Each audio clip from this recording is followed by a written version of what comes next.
Good day mga katali! So for today's video, silipin naman natin ang yelohan.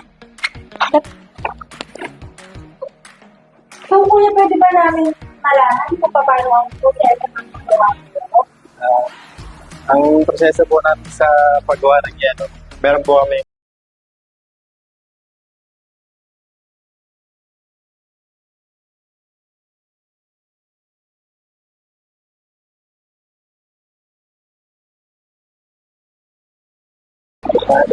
proseso namin sa paggawa ng yelo.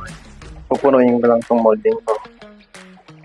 Ayan, kita nyo po, malinis yung tubig. Katapos,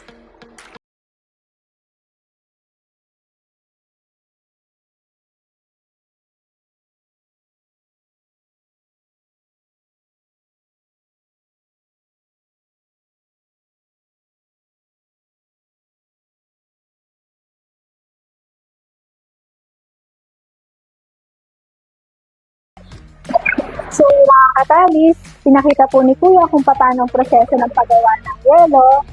Then sinabi rin po niya sa atin na meron tangke and meron din 6 na filter kung saan dumadaan ang tubig na inalalagay sa molder para gawing yelo.